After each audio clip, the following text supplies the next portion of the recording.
It's Monday, October 20th. There are just 15 days left until the presidential election. Today on the presidential campaign trail, a big endorsement, some big fundraising numbers, and a vice presidential candidate who's not quite on message. That and more on today's Political Lunch.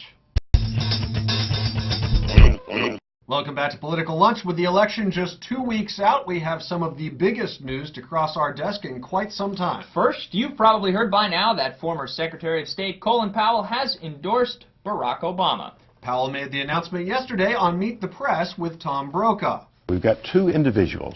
Either one of them could be a good president. But which is the president that we need now? Which is the individual that serves the needs of the nation for the next period of time? And I come to the conclusion that because of his ability to inspire, because of the inclusive nature of his campaign, because he is reaching out all across America, because of who he is and his rhetorical abilities, and we have to take that into account, as well as his substance. He has both style and substance. He has met the standard of being a successful president, being an exceptional president. I think he is a transformational figure. He is a new generation coming into the world, onto the world stage, onto the American stage, and for that reason, I'll be voting for Senator Barack Obama. The endorsement is notable, of course, because Colin Powell served as Secretary of State under George W. Bush and even campaigned on Bush's behalf. Prior to that, Powell was the chairman of the Joint Chiefs, the highest post in the U.S. Department of Defense. Although Powell is widely considered to be strictly a moderate Republican, he was often tapped by George W. Bush to make the case that Iraq possessed weapons of mass destruction, although he has told the press repeatedly that following that, he urged Bush not to go to war with Iraq. Still, Powell is extremely well respected. In his last year as Secretary of State, Powell enjoyed an almost unheard of 87% favorable rating. Now, for comparison's sake, John McCain at that same point enjoyed a 55% favorable rating, and back then, Barack Obama wasn't even on the radar screen. Powell, for his part, was once considered the nation's most likely first African-American presidential nominee. But yesterday he made the point that this endorsement had nothing to do with race. One of the most interesting points in Powell's endorsement came in his discussion of his Republican Party's attempts to convince voters that Obama is a Muslim.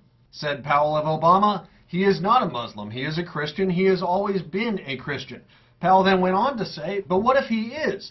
Is there something wrong with some 7-year-old Muslim American kid believing that one day he could be president?" Now, one last interesting note on Powell's endorsement is that all the way back in 2000, before George W. Bush was the GOP nominee, Colin Powell campaigned on behalf of John McCain. So, as if that wasn't enough good news for Team Obama, well, they also had what I assume is the distinct pleasure of announcing a groundbreaking fundraising haul for the month of September. The campaign brought in more than $150 million in 1 month, a record by far for any campaign ever. Obama has now brought in an average contribution just over $80 from more than 3 million people. The McCain campaign, of course, was quick to spin this in their favor, reminding voters of John McCain's pledge to rely on public funding, and furthermore warning that Obama's massive haul is the sort of thing that could make the public financing system irrelevant. Obama's campaign now says their candidate is done with fundraisers, and they'll rely exclusively on internet fundraising for the remaining 2 weeks. In other campaign trail news, the New York Times has this front page piece today,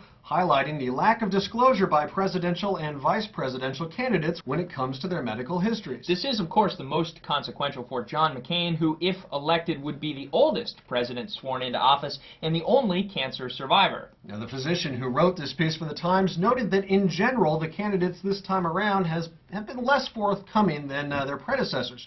McCain, who only allowed a limited number of reporters access to certain records for, well, only a few hours. Barack Obama, who has really not yet disclosed the extent to which he's actually quit smoking. Joe Biden, who had a serious brain aneurysm 20 years ago. And Sarah Palin, who has made no medical disclosures whatsoever. And today, finally, an interesting look at the McCain-Palin ticket out on the campaign trail. As Sarah Palin spends more time talking to the press, well, the more she seems to get off message. And not just a little bit. At a campaign stop in Colorado over the weekend, Palin told a reporter that she is definitely in favor of a constitutional ban on gay marriage. John McCain is not. Now later, Palin told reporters that she was opposed to her own campaign's use of robocalls, phone calls with automated messages telling people why they should not vote for Barack Obama. Earlier that same day, John McCain had been defending the practice.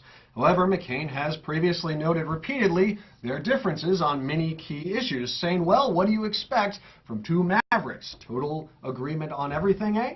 That's it for us today. Thanks very much for watching. I'll be back tomorrow with your Tuesday snack, a look at the polls, where they stand now, and a group that may surprise you in their conversion to Team Obama. Don't forget to subscribe. Thanks for watching. We'll be back tomorrow.